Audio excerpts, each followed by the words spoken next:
Welcome to the Jerry Acuff Show. Today, our guest is Steve Cunningham, who is the founder of one of the most brilliant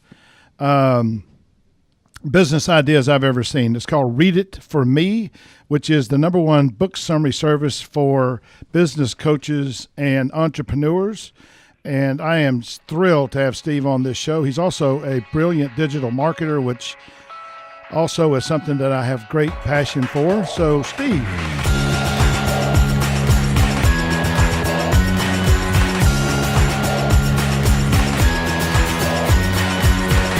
Welcome to the Jerry Acuff Show. And start out by telling us a little bit about yourself and how you came up with the idea for Read It For Me. Sure. Well, first of all, thanks for having me. It's always an honor to speak to you. So the idea came to me way back in the days right after I graduated from law school. One of my first claims to fame was that I was a lawyer for exactly 1 week. I think it's a record that still stands. And I joined the family business. And the family business at the time was doing signage. So it was a small manufacturing company. And my father made me the president of the company very shortly after I joined. And I had absolutely no business experience. And if law school was a bad way to prepare you for being a lawyer, it's even a worse way to prepare you to be an entrepreneur. But one of the things that I learned in law school was how to read, 200 or 300 pages a day very quickly, because you needed to do that. Because the next day you go into class and they'll grill you in front of the entire class about what you were supposed to read. So I did what I had learned to do in law school, which is I went out and I got as many business books as I could, and I started reading them and taking notes like I would have in law school, essentially creating some mini summaries along the way. Fast forward, I wasn't a big fan of the signage business, so I started a marketing company inside the business. And around that time, social media was starting to get big, especially for business. And at this point, nobody had actually done it. And there were no case studies. Everybody was talking about the potential. And so while I got a lot of meetings with directors of marketing, VPs of marketing, owners of businesses, nobody wanted to be the first company or first person in the company to sign a check for those services. So we figured out that we would need to create our own social media case study to bring back to these people to say, here's what we did, here's how we did it, and here are the results that we got. So I went back and I thought, well, what are we going to do here? And one of the things I had realized when I was in these offices was there was always a stack of books either on the desk or on their shelf. And because I had read so many of those books, invariably I had read 1, 2, or 3 or 4 that were on their shelf. I tried to do the sales 101, which was create rapport. And I know this is something that if people have read your book, they would learn to do, which is to find something that you can create a common bond with. Well, when I did that, it kind of backfired because all I did was make them feel bad because they would tell me that they hadn't read the book. And they would have all sorts of excuses for why they didn't. But anyways, all of the spines on those books were pristine and had never been cracked. So I thought, well, if we could take these notes that I'm creating from all these books that I've read and turn it into something a little bit more interesting than what other people had done, and I knew that in the past there are other book summary companies that I think have been around since the 1980s, and maybe even before then.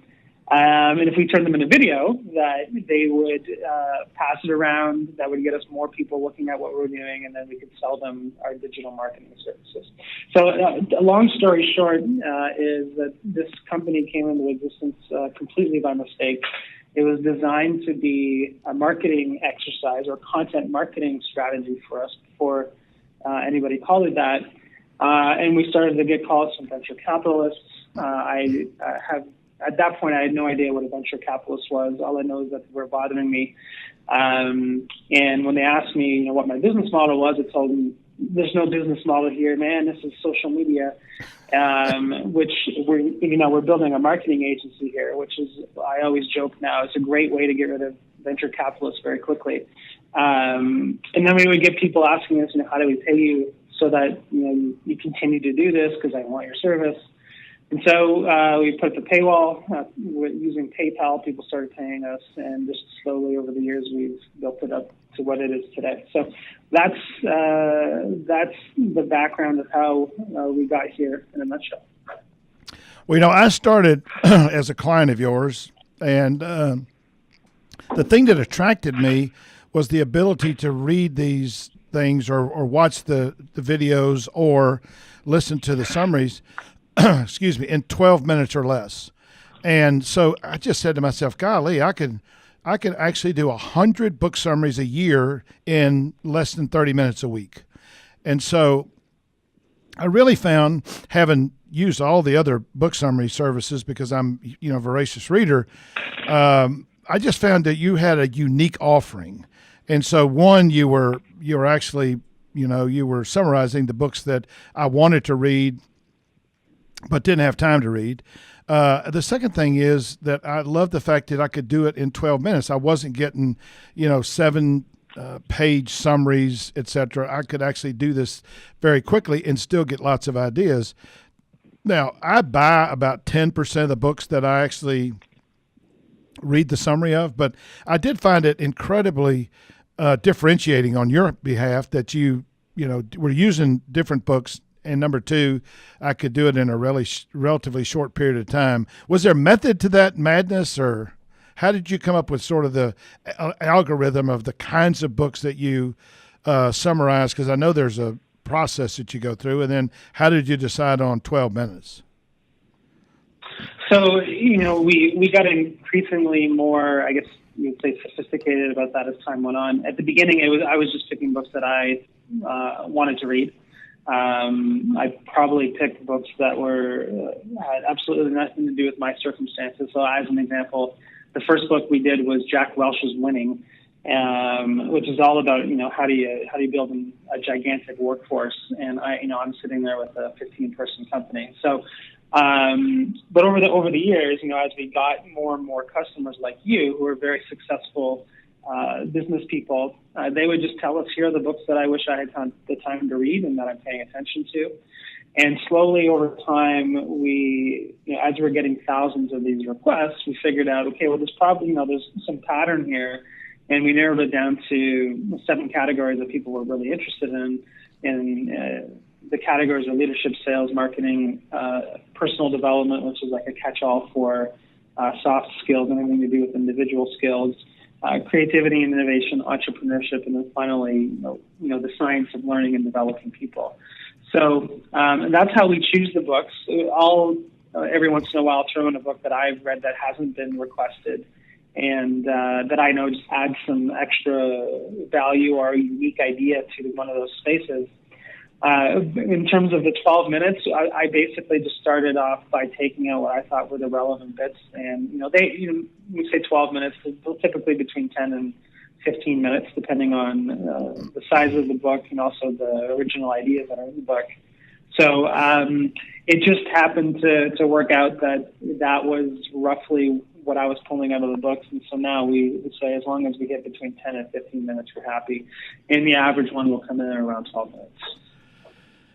The other thing I love about the service, and to be completely fair, I love the service so much. I actually invested in the company because I think it's just one of the most phenomenal business models I've ever seen. The content is just incredible. But the other thing I love about it is how easy it is to do. I basically get in my mailbox 7 days a week. I get a link to a book with you explaining a little bit about what the book is and what the essence of the book is, and then I just click on it and it takes me straight to read it for me. You also have an app. Can you talk a little bit about the app? I just love the app. Yeah, obviously, one of the biggest use cases for our customers is to listen to these when they're on the go, while you're driving to work or you're in between sales calls. And the easiest way for us to do that was to create an app so that you could download the content before you're off and doing your day. So just like you would do with the podcast, you download it to your device and you've got it there so that you can listen to it whenever you've got that extra 10, 15 minutes. And, we like to say that those are use our service during your in-between times because everybody's calendar is so full that you can certainly find 5 minutes here and there throughout the day to learn a new concept that might help you do whatever it is you're up to. during that day. So, it's a very, the app is just a very simple way for us to solve that problem for our customers. So, also talk to me a little bit about these interviews. I know you interview successful authors. You probably have interviewed more successful authors than anybody I've ever met. Tell me, from if you aggregate your insight about all of these authors that you've intersected with, tell me 2 or 3 things that you've learned from all of your interviews that seems common to their success. The first thing that I would say is the most successful authors that I have encountered almost always have a passion, like a real passion for learning, a real passion about learning new ideas. And that comes through loud and clear. And I can tell, who's writing books because they feel they need to share the information that they're learning with the world, and those who are doing it just as a business tactic, because that's one of the most obvious ways for thought leaders to grow their business is to write a book. But people like Dan Pink come to mind. People like the Heath brothers, and people like you come to mind. They just have a voracious appetite for new knowledge and for passing that information on to the world. And our avenue through summaries, and their avenue is through writing books. And the second thing that I've found with the most successful authors, and I think there's a distinction between successful author and successful person. I know we'll get into that in a second. They have an ability, specifically when we're talking about authors, to package up their ideas in a way that makes complex ideas easily understood. So, back to the few examples I've already used, Dan Pink does an amazing job of that. The Heath brothers, I think their most famous book is Made to Stick, and they have what they call their success principles. So they boil down everything to, in marketing, you can create a simple, unexpected, concrete, credible, emotional story. You're going to create a successful marketing program. And, I have not forgotten that acronym since the first time I've read the book. And so I always use it when I'm thinking about a marketing strategy that I'm working on. So I think those are the books that tend to sell the best, and those are the authors that tend to do the best in their work. How important is the title of a book? I mean, I have a personal bias, but I wonder, what are your thoughts on that? I don't know. I try not to have opinions on things that I know very little about. I know that, for instance, Tim Ferriss, another very successful author, does A/B testing using Google AdWords to figure out the title of his books. So I think for him, the title is very important. I don't know how, he didn't obviously A/B test the actual book titles and sell them into the market. But I think if you're putting a gun to my head and say you need to have an opinion on this, I would say I think the title is probably very important, and it implants an idea in somebody's head once they read it, and they have an expectation of what's going to be inside. So like, for instance, let's go back to the Heath brothers. When you say Made to Stick, and once you know that the book is coming out of the marketing section in the bookstore, you have an idea of what you're going to get inside. And I think that's critical for people, not only in remembering what they learned from the book, but also whether or not they're going to open the book and see if it's something they want to learn. Yeah, I've always thought that the title was really, really important. One of the most famous books that people have ever read is Think and Grow Rich. And apparently the night before he had to submit the final title, the title that Napoleon Hill had given to the book was Use Your Noodle to Get the Boodle. And the publisher said to him, this is not going to work, man. You got to come up with another title. And basically, literally the night before he had to turn in his title, he said, okay, well, what does that really mean? Use your noodle, think. To get the boodle means grow rich. And he came up with Think and Grow Rich. I don't think it would have been nearly as successful as if it were use your noodle to get the boodle. I don't even know if people today would understand what boodle or noodle is. One of the things... Go ahead. I was just going to say that I think I'd love to write a book with that title. It sounds fascinating. Well, maybe we can write one together. Listen, yeah, one of the things I'm most excited about is I know you just started this masterclass series, and I signed up the minute that you introduced it. I may not have been the first person to sign up, but as soon as I saw the email, I signed up and paid my my fee. And I've been through the first two, which we just started 2 weeks ago. Tell people about. Tell our listeners what it is, how you came up with the idea, and why it's such an important part of Read It For Me. So, I've read thousands of books, and, I've got a generally good idea on what people are teaching out in the marketplace. And one of the things that's always bothered me was there's this huge gap between consuming information and putting it into action. And, you'll see cliches from people saying, it's not enough to learn, or it's not enough to accumulate knowledge. You have to take action. And that's kind of where they stop. And so basically, 99.9% of the content that's out there is all about, here's some concepts and a different way to think. And 0.01% or a very small amount is about how to put it into action. And of course, as a successful entrepreneur, that the only way you're going to get successful is to take those ideas and put them into action. And while some people like you have a natural ability to do that, most people struggle with that quite a bit. So, most people who would consider themselves lifelong learners are really just lifelong consumers of information. And what we want to contribute to the space is a systematic process that you can go through to actually get those ideas into action to see whether or not they work for you. And so, we wanted to do a couple of things with the masterclass. One is when you're looking at a particular discipline, and we're starting with the overarching one of personal effectiveness, what are the big ideas in the category? And, there's certainly not, 1,000 personal development books you need to read. I don't know if there's a few hundred. We picked 52 because, it sounds good. It's a full year. And, once you get through those 52 books, you've learned 90 to 95% of what you need to know. So that was the first one, was boiling down a category into the most important books. And of course, your book, The Relationship Edge in Business, is going to be in the sales category when we launch the sales masterclass. And the second thing is the systematic way to put those ideas into action based on what I've learned. I've interviewed many, many authors, but I've interviewed even more successful entrepreneurs throughout my career. And I've noticed that the most successful ones do things in a very particular way. And so we're teaching people how to do that. And we're teaching people how to go through this process of getting this idea out of their head and into their lives so that it can make a difference for them. So how'd you pick the 52 books? Did you have some process where you went through to pick out the 52?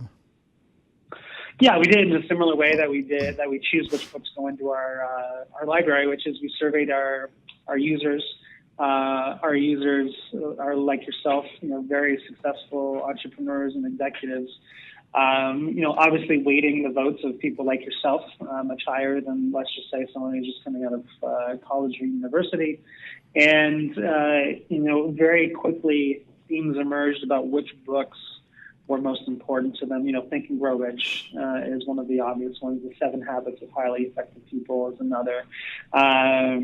Psycho-Cybernetics, which was one you actually introduced me to, made the list of almost everybody that I would say I respect their opinions of. And so we just went through and correlated that list down to the ones that were most voted on, and we ended up with what I would think is what we would consider to be the canon of personal development content. And, we're moving forward to do that in all of our categories. Like I said before, leadership, and sales and marketing, and innovation and creativity, and entrepreneurship, and also around the science of learning. One of the other things I love about the Masterclass series is it's not just here's 52 books and that, you ought to want to read or ought to want to know about. You've inserted into this Masterclass idea what I think is your very insightful understanding of how individuals actually build skill or capability. And I know you and I have had conversations about this before, but I'd love for you to share with with our listeners exactly what that process is and how people go from consuming knowledge and information to actually make it meaningful and actionable. Well, this is a work in progress for me. I'm actually writing a book about this right now that's going to come out next year. So, the thinking is fresh. But one of the things that I did was I took a deep dive into the science of learning. At first I took a look at, I spent a lot of time interviewing successful entrepreneurs when I was a part of a CEO group called Vistage. I was a speaker for Vistage, and I would go around, and so I got to meet just a very large number of successful people, and I interviewed them. And even in those meetings, I learned that there was this format for how those executives were learning information and putting it into action. So then I also took a deep dive into the science of learning. And when I say this term, most people believe they know what I'm talking about, but haven't actually dived into the theory of it, which is experiential learning, which most people would agree with, that you learn by doing something, but it's a very particular way of going about doing something that includes 4 steps. Number one, it includes learning a concept. The second step is designing an experiment around how you can take that concept and put it in practice. The third step is actually doing it. And then the fourth step is reflecting on how did it work for me? What would I do differently next time? And so on. And just going through that loop over and over and over again. And that's exactly what those entrepreneurs and those groups do once a month, that make them inevitably more successful than their peers who don't go through that process. And then I took a look at some of the people who would have what I would call outsized success. And what I found was that they took this method one step further, and they would pull out these principles from what they were learning through this process to create, this set of almost like work instructions on how they would live their life, and they followed it religiously. And so what we're trying to do is to simplify this process as much as we can for the people going through this class, so they can mimic exactly what the world's most successful people are doing, and get, like we have already said, get those ideas out of their head and into action, so that they can lead fuller and more successful lives. Yeah, I mean, to me, the goal of the acquisition of knowledge is ultimately action. And so the thing I love about the masterclass, because I just did the one on Covey, and I mean, I've read, the 7 Habits once before, but this was a great reminder. And then it also, what you implored, the people that are involved in the masterclass to do was to actually, pick one of these things that you're going to do. I know the first one we did was Dalio's book on principles, and you asked us to write down the principles. And so I found myself, really connecting with the book in an actionable way because of these things that you ask us to do. So I just think it's terrific. I hope that the people that are listening here will check out Read It For Me. Were you thinking about something that listeners might get from you if they wanted to? Yeah, if you want to learn more about what we do, you can go to our website at www.readit4.me, or we put together a special offer for listeners of the podcast. If you want to go to readit4.me/delta, DELTA-free, you can get full free access to our personal development stream in our content library. So if you go to readit4.me/delta-free, you'll get a free personal development membership, courtesy of the wonderful, talented Mr. Jerry Acuff. Well, thank you, Steve. Listen, you have no bigger fan or admirer than me. I love your business. I love your service. I love the way you think about a passion for learning. I really appreciate you being on our podcast. I do hope that people will take advantage of Read It For Me. And I think anybody who does take advantage of this free offer that goes through the personal development thing will want to think about getting a subscription to your full service. And anybody that really wants to accelerate their growth and development and make huge gains in their success should get involved in that masterclass series, because it is just phenomenal. And I don't care how successful you are, you'll probably get something out of it. So thank you so much, Steve, for coming. And to my listeners, I would say this. You'll be the same person 5 years from today that you are today, with the exception of two things: the people you meet and the books you read. The person who won't read is truly no better off than the person who can't read. Steve's product, Read It For Me, makes it easy for us to acquire information and knowledge that I candidly believe will keep us relevant in the 21st century. And so I hope you'll take advantage of that book service. If you don't like his, then find another one. I don't think you'll find one that's more compelling and more differentiated than Read It For Me. I'm biased, I know, but I absolutely love the service, and I don't mind being a spokesperson for them. So if you read these books, if you get involved in the masterclass, here's what I promise you. Every single thing you do because of that will help you be incredible.